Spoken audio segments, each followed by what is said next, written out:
all these Fox bodies. Got all the Fox bodies in here now. All of them. What's up, guys? Welcome back to the YouTube channel, and we're gonna hit y'all up with another one of our workflow videos. So probably just started off by going on about what has already left the shop since the last time we did one of these, and Derek pulled some pictures up of them. We was gonna do a video of one of them today in this video, but the customer showed up before we had time to do that. So I guess the first one that was left was really the Orange Nova, correct? Yeah, the Orange Nova. I know we pretty much wrapped up that whole car in the last video, I believe, but customer ended up coming picking it up this week. And then the 60s model Chevrolet truck just got picked up today too. Sure, Derek, like I said, should throw some pictures up of that, but did a TRZ and a roll bar on that truck. We did a main hoop with a seatbelt bar. Really, we had to do two seatbelt bars in there because it still had the stock seat in it, and that was the only way we could attach the lower seatbelts to something, was to run a lower seatbelt bar too. So it had two seatbelt bars in it. And then we did some real nice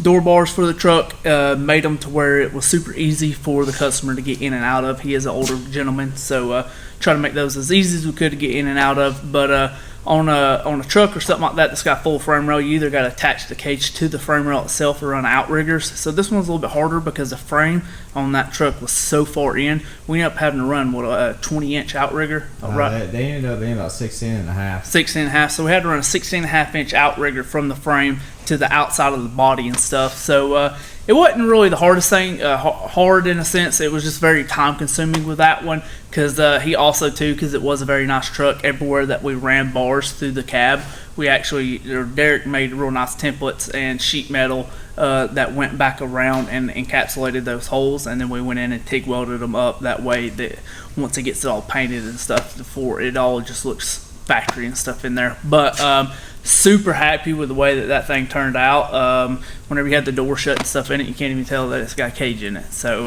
the main thing was customer was happy with it. So that thing's out of here. I actually think Derek's got a video of it cranking up and running out of here. Super nice truck. If you ever see it on the street, I don't think I'd mess with it though.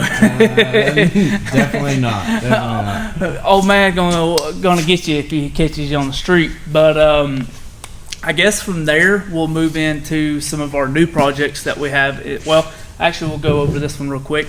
Not a lot I can go over, but we got this one all wrapped up. Like I said, it's a grudge car, so there ain't a whole lot we can talk about, but it is completely done, and it should be getting picked up within the next week or so, just wherever they can break away and come get this thing. But it looks pretty sweet. Yeah, it looks really good sitting on the ground. It's low. We did, whenever we did everything in the rear and everything like that, we did lower the ride height and stuff. So I think it sits about 1.5 inches lower than what it did whenever they brought it to us. But it's about all I want to talk about on this one. But overall, super happy with it.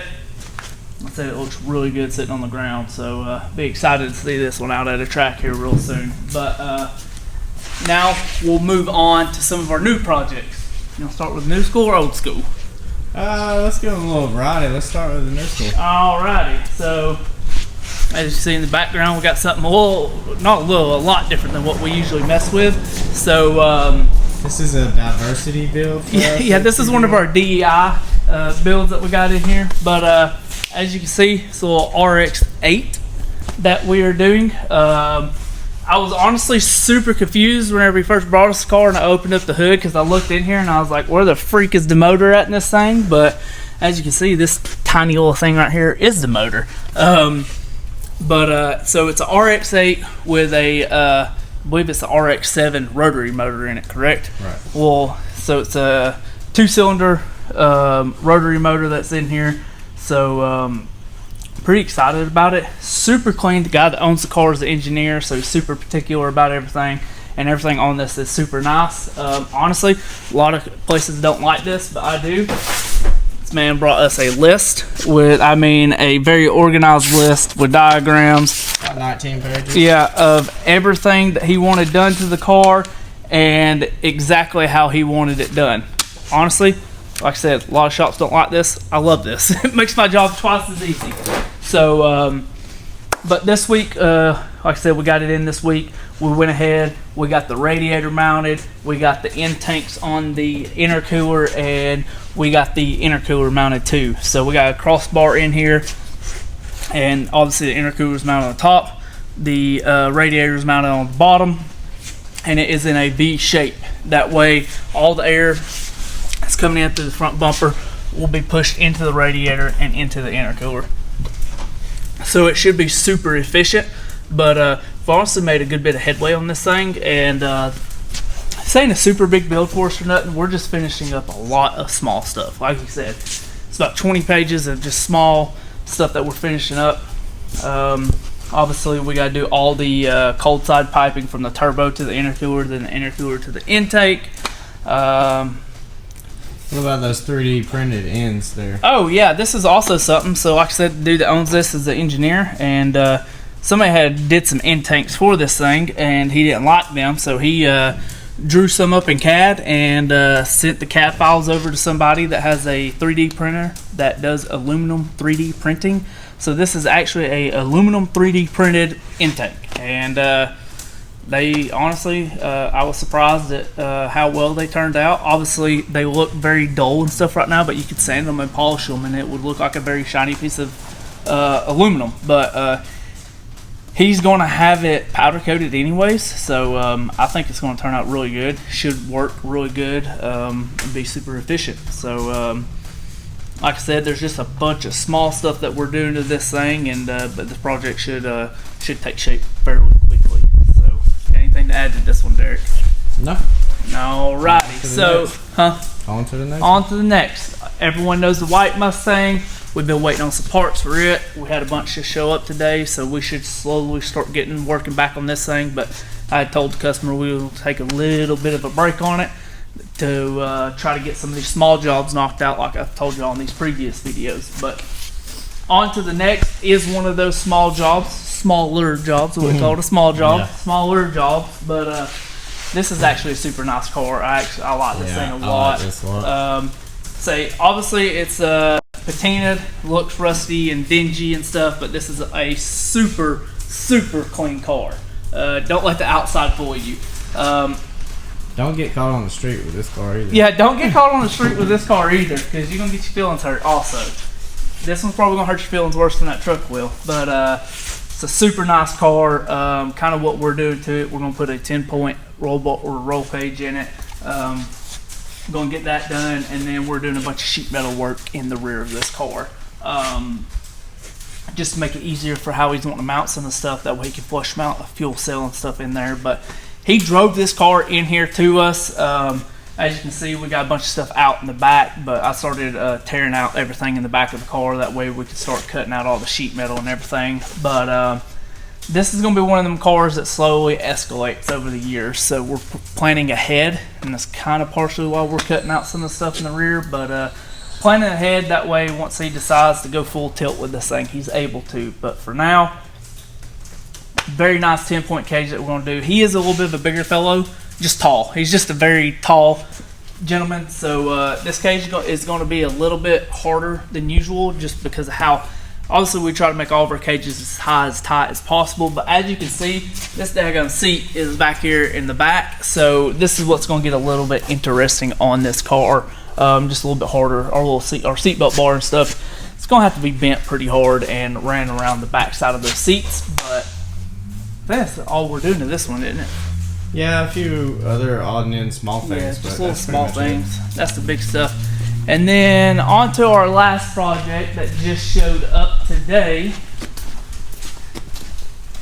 It don't really look like much right now. It is literally just the whole of a car. So this is a guy that used to do some racing, from my understandings, back in the mid to late 90s. Hadn't really done anything since then, and now he's wanting to get back into doing some racing. So he has a 408 cubic inch small block Ford for this thing, and we're going to be doing a bunch of chassis work to it. That way he can put that power down. So we're going to be doing through the 4 subframe connectors, 8-point roll bar, and then this thing's going to be fully kitted out with pretty much everything you can do to the rear of these things, other than mini tub. We're not going to mini tub the car for now. So that'll be it. We'll do this car in stages. We're gonna do everything that I just said. He'll take the car, and then he's going to be bringing it back to us for us to do K-member, front coilovers, and then pretty much just get everything ready for the front and get the motor and stuff put in it. So that's it's kind of a wrap on that one. Anything else we need to discuss, go over? No, that's pretty much it. Still building custom Fab 9 housings if anybody needs one. Yeah, we do. We haven't been pushing those a lot lately just because, honestly, we have talked about it before. We got super far behind, and we've been trying to catch up, but I think this is the last one. Yeah. This is the last one that we was bringing in to try to get caught up with our schedule. With that being said, though, if anybody's needing work done, please get with us as soon as possible because our schedule just it runs rampant. Yeah. to be honest with you, so we have a lot of people that call, ask us, and they'll call back several weeks later, and I can't give them that date that they originally talked to us about. So if you're needing any work done, make sure that you hit us up. And another big thing too is just make sure you know what you want, because it's kind of hard for me to give you any type of pricing or any type of details on your build if you don't have any type of concept of what you want done. So we'll talk to you though. We'll help you. We'll talk to you and we'll help you get there. But really think about what you want to do before you call. Just because I've had several phone calls where people are like, "Well, I got this car," and I'm like, "Well, what do you want to do to it?" And they have absolutely no idea. So I have really no idea of what direction to tell them to go into, because I don't know if they're wanting us to cut everything out and just use a shell of a car, or if they're wanting a very streetable car, you know. So just have a little bit of a game plan. That's not just with us. That's if you call anybody. Just have a little bit of a game plan of what you want to do. And another big thing too is just be honest with us and tell us what your budget is. Because everybody's got a budget, and if you can go ahead and tell me what your budget is, that's going to give me a lot better idea of what all we can do with that budget. And I know where to cut, not necessarily cut corners, but I know where to save money and not where we don't need to save money. So like I said, those are two big things if you're calling a fab shop or really any shop, is just have a general idea of what you want and have a general idea of a budget, and that'll get you a long way with somebody. But that should be it. Also too, super exciting, we got a date scheduled for us to finally use this chassis table of ours. So hopefully in probably 2 more videos, roughly about 2 more videos, y'all start seeing that happening. So super excited about that. But thank y'all guys as always for watching. Make sure you subscribe, make sure you comment, make sure you like these videos. But we're gonna get out here, we're gonna have a little fun this weekend. So we'll see y'all. See ya.